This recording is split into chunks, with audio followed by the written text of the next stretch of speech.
Recuerden que van a tener una gran oportunidad este mes de poder ser ministradas, de poder ser bendecidas. Recuerden que hay que aprovechar las oportunidades que se presentan y apoyarlas y disfrutar de ellas. Vais a tener un retiro las mujeres a final de este mes. Las que aún no se hayan anotado, por favor háganlo hoy mismo, ¿vale? No es un retiro demasiado caro. No lo mires como un gasto. Míralo como una inversión, como algo que inviertes. Van a venir hermanas de diferentes lugares, incluso del extranjero, de fuera, para ministrarles, para estar con ustedes durante un par de días, ¿sí? ¿A partir de qué días es el retiro? 28 y 29 de este mes de septiembre, ¿vale? 25 euros un retiro, pero por favor, casi da vergüenza decir eso. 25 euros un retiro. Usted puede comer y dormir y ser ministrada por 25 euros. En esta iglesia sí, en otra a lo mejor no, pero en esta iglesia sí. Así que anótese, hermana, no se pierda esta oportunidad, vaya al retiro y disfrute, que estoy seguro que va a ser de gran bendición, como lo fue, porque oramos y así lo pedimos, y así fue el campamento de niños, que vinieron todos muy contentos y más tranquilos y más educaditos, y ahora van a sacar todos buenas notas. Va a ser algo increíble. Y los jóvenes vinieron totalmente transformados. Ya nadie deja las cosas tiradas en la habitación. Las habitaciones son un orden increíble, respeto, una educación a los padres impresionante. Se ha visto un cambio brutal. Ya están llamando de otras naciones para venir a ver qué es lo que ha sucedido en estos días. Y las hermanas pues también van a venir más bellas, en plena forma física y espiritual, renovadas, bendecidas. Se le van a ir 30 años de encima. Bueno, las que tengan esa edad, o las que tengan una edad, porque si tienes 30 y si te van los 30, vendrá un bebé, vendrá un niño chiquitito. Mira, aquí viene la hermana, ¿no? Entonces aproveche esta oportunidad, hermana, por favor. Y oren para que sea una actividad de mucha bendición. Va a ser así, ¿verdad? Amén. Muy bien, muy bien. El día jueves, los que estuvieron saben que hablamos acerca de un pasaje que nos habla acerca de evitar tener en nuestra vida nervios o estrés o preocupación por las cosas materiales. Leíamos en el Evangelio según San Mateo cómo el Señor Jesucristo, en palabras muy sencillas y fáciles de entender, decía cosas como: mirad las aves del cielo, que ni siembran, ni hilan, ni trabajan, y vuestro Padre Celestial las alimenta. ¿No valéis vosotros mucho más que ellas, hombres de poca fe? Nos alegra ver a todos. Después le vamos a dar la bienvenida a Araceli de una forma especial, pero ahora ya entré en el mensaje, ya ni marcha atrás.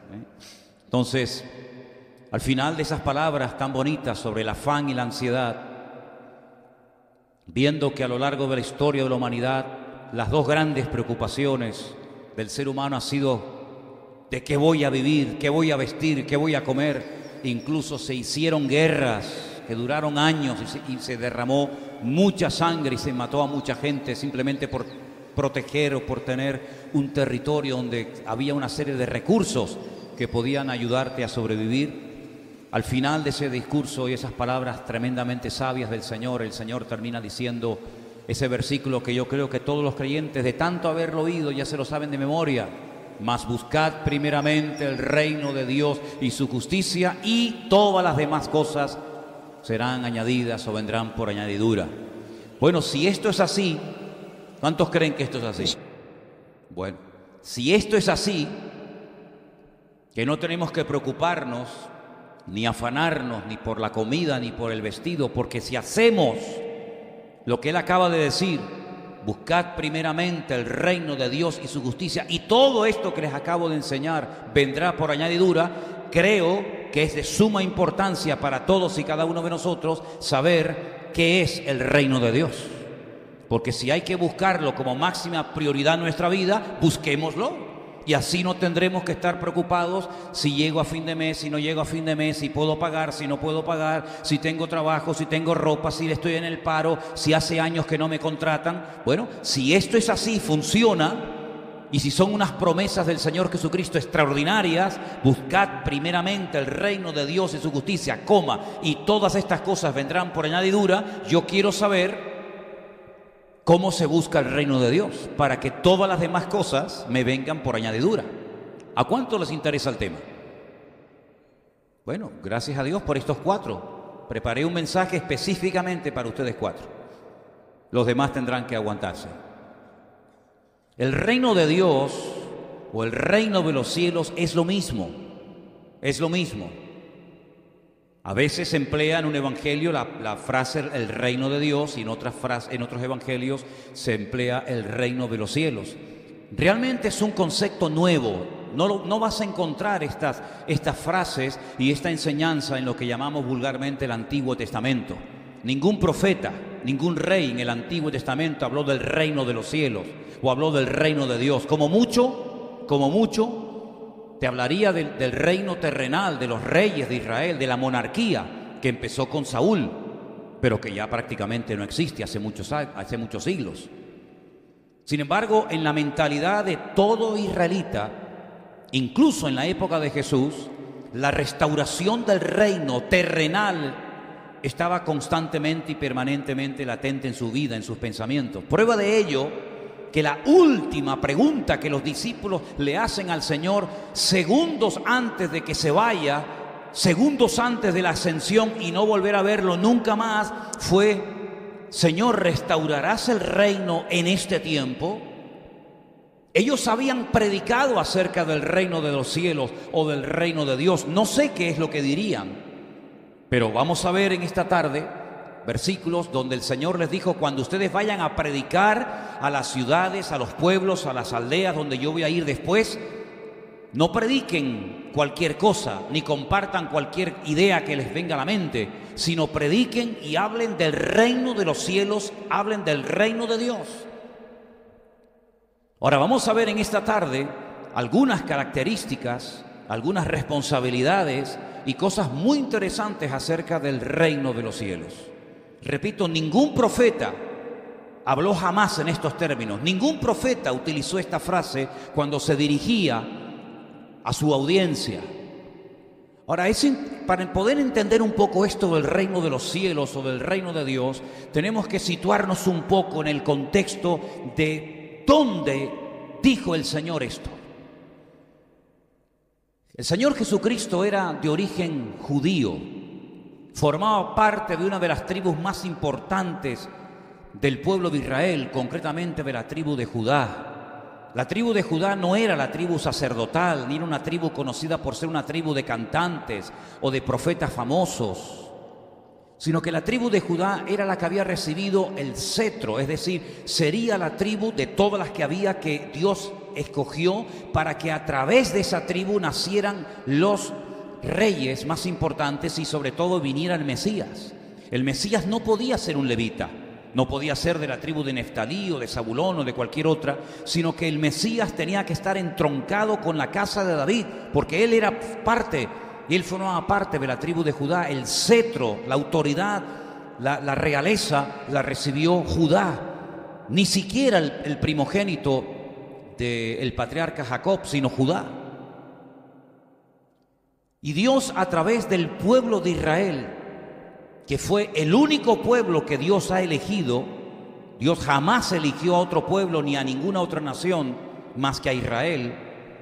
Dios le dio a este pueblo, digamos, una especie de constitución, de normas, de leyes, lo que llamamos la Torá, completamente diferente a todos los reinos y países que existían en aquel tiempo.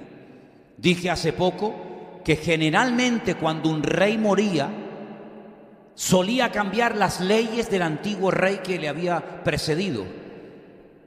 Prohibía cosas que el otro había, digamos, autorizado o viceversa. Sin embargo, el pueblo de Israel recibió una ley, unas instrucciones, unos mandamientos eternos. Da igual si era un rey como David, como Usías, Manasés, Saúl o quien fuera, las leyes del reino siempre eran las mismas, no cambiaban. Por eso les dije el otro día que uno de los reyes griegos mandó a que las leyes del pueblo de Israel se tradujeran al griego, porque él quería saber cómo es posible que después de tantos siglos y de tantos reyes, las leyes de esta gente, las leyes de este pueblo, de esta raza, no cambiaran. Eran siempre las mismas. Lo que Dios había pedido hacía 500 años, lo seguía pidiendo en la actualidad y lo seguiría pidiendo en el futuro. Y por eso conocemos a esa traducción del Antiguo Testamento como la Septuaginta, porque metió en 70 habitaciones de su palacio distintas a 70 sabios para que tradujeran sin verse las caras el uno al otro, para que no se copiaran, sino para que se pudiera comprobar que los 70 decían, escribían y traducían lo mismo. Y se conoce esa primera traducción de la Biblia, del hebreo al griego, el Antiguo Testamento, como la Septuaginta, la primera vez en la historia que se tradujo la Biblia a otro idioma. Porque él quería saber por qué esas leyes nunca cambiaban. En el Salmo 19 dice que la ley de Dios, las instrucciones de Dios son eternas, convierten el alma, hacen sabio al sencillo, alumbran los ojos y permanecen para siempre. Cuando el Señor Jesucristo dijo: el cielo y la tierra pasarán, pero mis palabras no pasarán, también lógicamente se estaba refiriendo a todo lo que se había escrito y revelado a lo largo de la historia. Nosotros tenemos el privilegio de poder tener una escritura en nuestro propio idioma. La Biblia se ha traducido a cientos y a miles de idiomas, pero en aquellos tiempos no se tenía acceso a las escrituras. La gente no tenía la Biblia escrita en su propio idioma, sino que tenían que ir al templo, a la sinagoga y a ciertos y determinados lugares para poder escuchar la escritura, porque era prácticamente imposible que una persona del pueblo común y llana pudiera tener ejemplares, pergaminos escritos de la palabra de Dios. Y con ese pueblo Dios se relacionó de una forma, digamos, nacional. Había una especie de élite o de casta que eran los reyes, los profetas, los sacerdotes o en algunas ocasiones los jueces, que eran los únicos que tenían acceso a recibir la revelación divina. Era una relación de tipo nacional y sobre todo había un representante de todo el pueblo que se llamaba el Cohen Gadol, el gran sacerdote, el sumo sacerdote, que podía entrar una vez al año al lugar más sagrado donde habitaba, donde moraba Dios, que era en el famoso lugar santísimo. Y una vez al año este hombre oraba y pedía para que Dios bendijera a todo el pueblo, y al mismo tiempo, si recibía alguna palabra, alguna revelación, él salía y se la transmitía al pueblo. Y cuando salía levantaba sus manos y bendecía al pueblo hasta el próximo año. Y vemos que era un pueblo realmente privilegiado. Ellos sabían perfectamente la voluntad de Dios, sabían lo que Dios quería y lo que Dios no quería. No es que siempre le obedecieran, pero ellos sabían que a través del profeta y a través de la palabra escrita, ellos podían saber en todo momento cuál era la voluntad de Dios. Si había que hacer un sacrificio por la mañana o por la tarde, cómo se tenía que tratar a las viudas, a los extranjeros, cómo se tenía que plantar, cosechar, cómo se tenía que criar a los animales, cómo tenía que vivir un hombre casado, una mujer viuda, una chica soltera. Todo estaba estipulado en la Torá, en la ley de Dios. Y durante siglos fue así.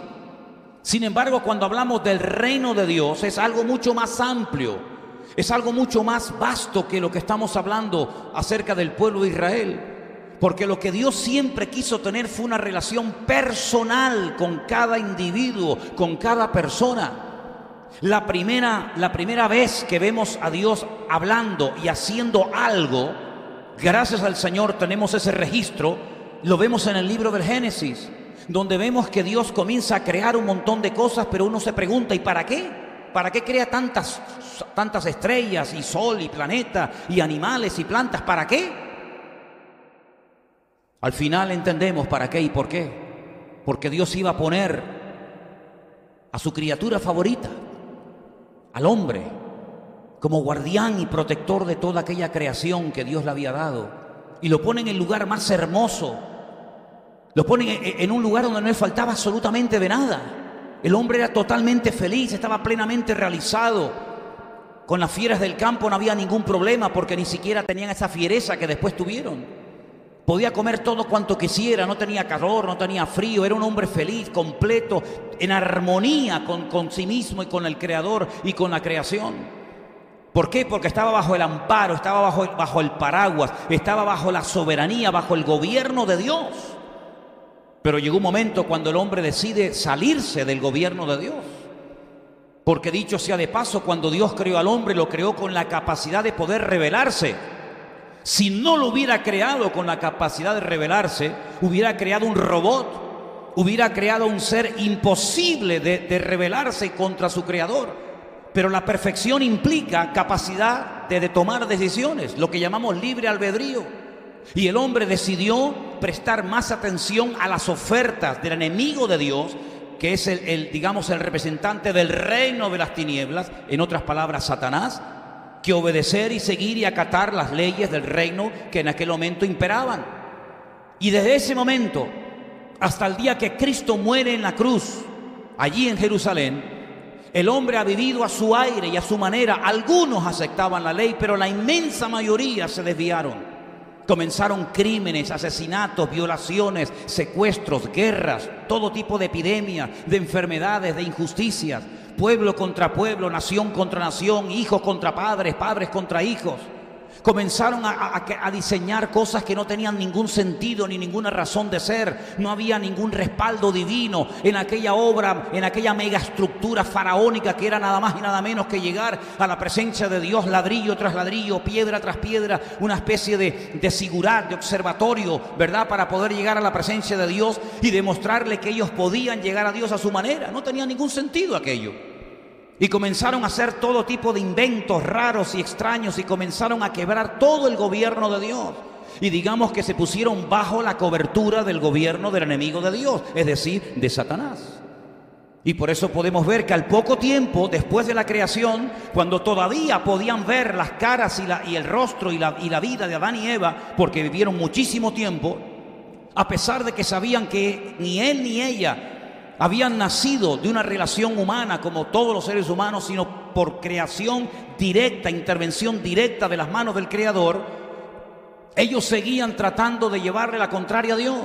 Y Dios decía una cosa, y hasta uno de sus propios hijos, criado en un ambiente donde ellos sabían perfectamente que hacía muy poco tiempo habían podido hablar con Dios personalmente y pasear con Dios y tener comunión con Dios, uno de sus propios hijos desafía a Dios en su propia cara e intenta acercarse a Dios de una forma diferente según lo que a él le parece y no según lo que Dios ha establecido.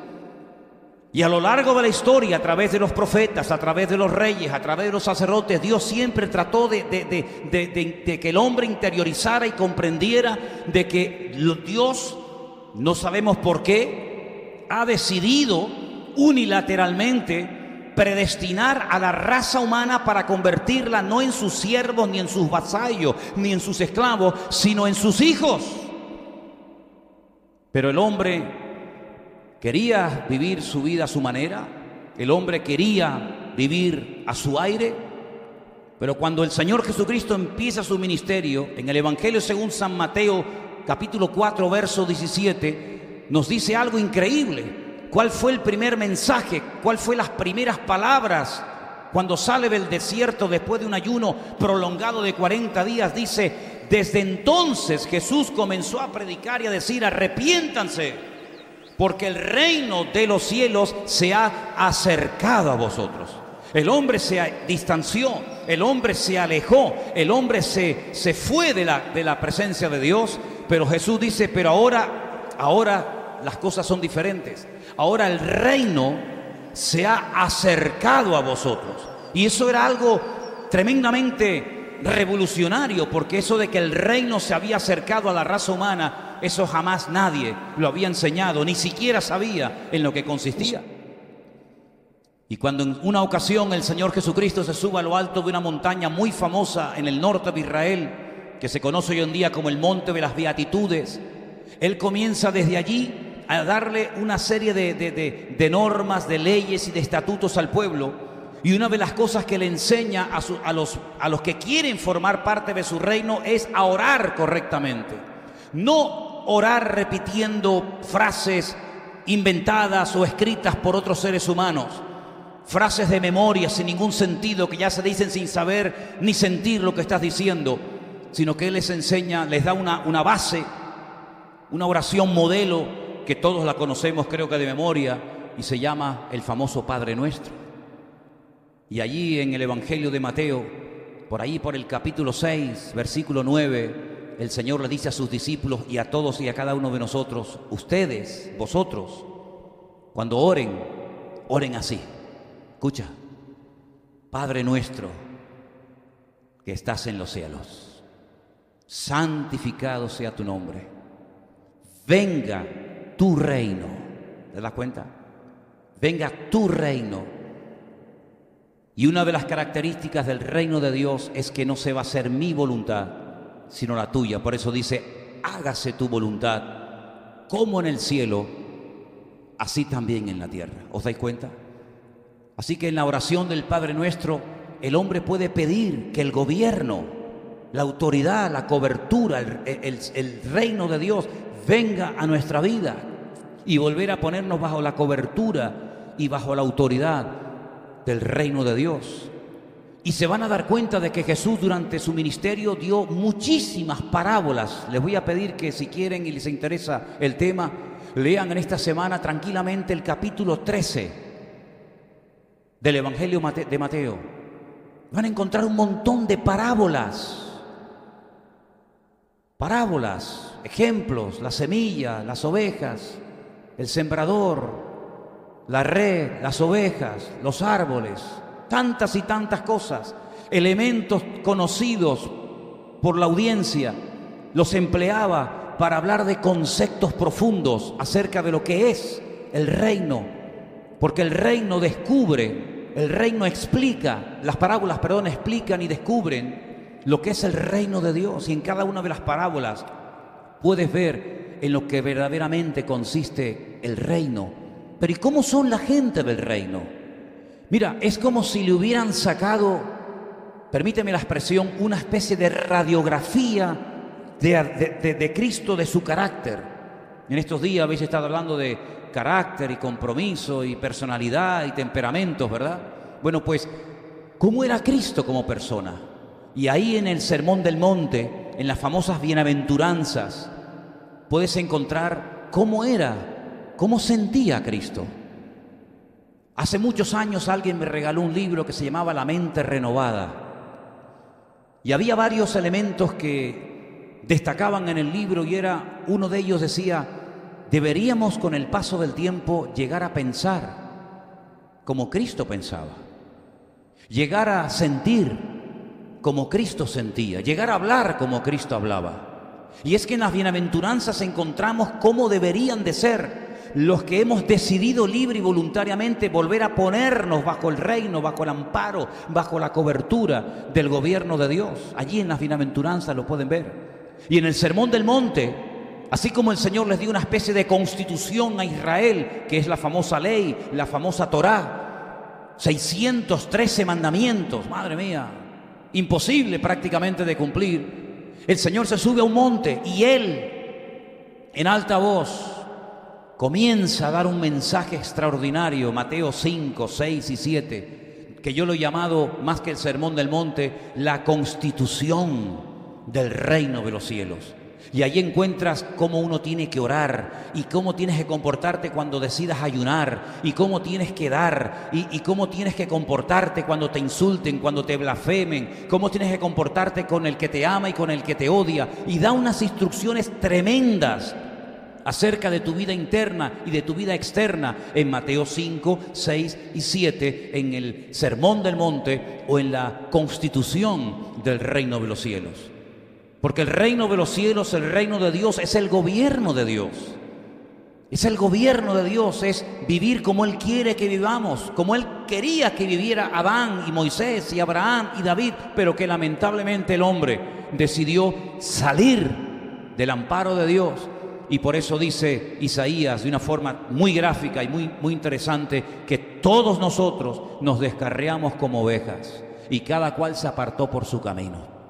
Es decir, no solamente los gentiles, los que no tenían la instrucción, los que no tenían la revelación de la palabra escrita de Dios, vivieron como auténticos salvajes, peor que animales, sino que incluso el pueblo de Israel llegó a menospreciar la palabra de Dios. Y dice que llegaron a tener más ídolos que ciudades en el país. Y no solamente las tribus del norte, sino también las tribus del sur. Y vemos que al final todo se echó a perder. No una vez, hasta 2 veces. El templo, el centro religioso de la época, donde el hombre podía conectarse, volver a unirse al gobierno de Dios, fue destruido en varias ocasiones. Y todo fue realmente un fracaso. Y hasta el día de hoy anhelan y sueñan y sufren porque no tienen ese punto, ese nexo. Pero gloria al Señor que no necesitamos de un edificio, no necesitamos de una sede donde tenemos que reunirnos todos los que creemos en Dios, sino que ahora Él ha decidido que si nos queremos poner otra vez bajo el gobierno, bajo la protección de Dios, Él convierte tu cuerpo, Él convierte tu vida, tu misma existencia en morada permanente de Él, templo del Espíritu Santo de Dios, dice la Biblia que podemos llegar a ser. ¿Cuántos dicen amén? Así que el gobierno de Dios es eso, estar bajo su cobertura, estar bajo su protección. Claro, los discípulos creían que no iban a ser felices hasta que el imperio opresor, en este caso Roma, fuera derrotado, humillado y nuevamente Israel tuviera su rey, su monarquía, su palacio, pero se equivocaban. ¿Cuántos reyes tuvo Israel? ¿Cuántos reyes tuvieron? Y la inmensa mayoría, ustedes pueden leer la historia de los reyes tanto de Israel como de Judá, la inmensa mayoría fueron un auténtico desastre. Hizo lo malo ante los ojos del Señor.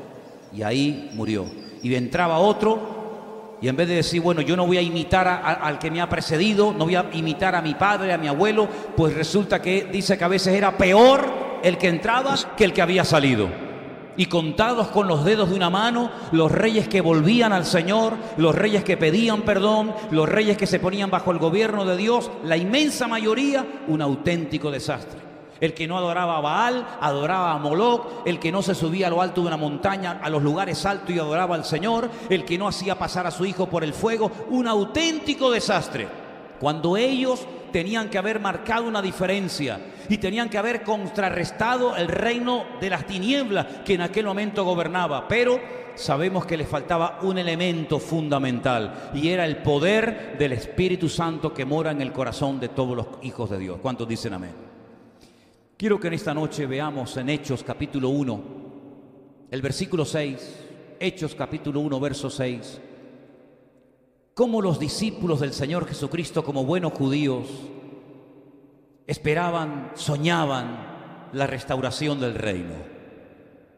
Entonces los que se habían reunido le preguntaron al Señor diciendo, ¿restaurarás el reino a Israel en este tiempo? Lo han visto morir, lo han visto resucitado, lo han visto haciendo milagros, proezas y maravillas. Lo han oído durante 3 años permanentemente, noche y día, pero siguen todavía con la preocupación como buenos israelitas. ¿Nos vas a restaurar el reino?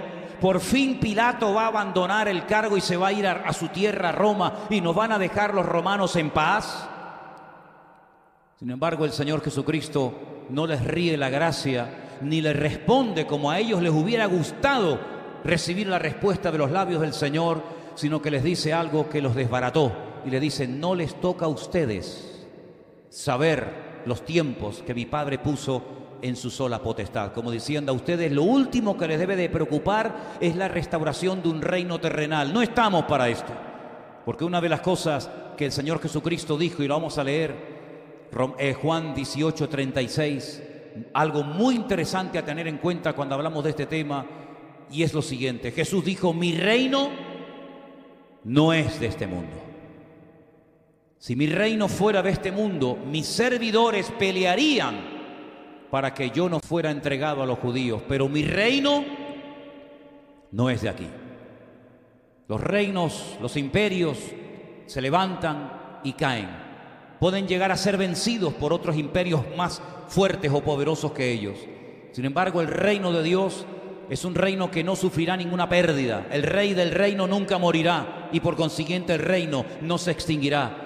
El reino de Dios está a prueba de cualquier tipo de ataques, de críticas o de calumnia. El reino del Señor dice que es un reino sempiterno, es un reino eterno. No es como Nabucodonosor, que tuvo su día de gloria y cayó, o como Ciro, o como Faraón, sino que el reino del Señor es eterno, porque el reino del Señor no es de este mundo, aunque dice la Biblia que ya está en este mundo, no plenamente, digamos, introducido, pero ya está en este mundo. Lucas 17:21.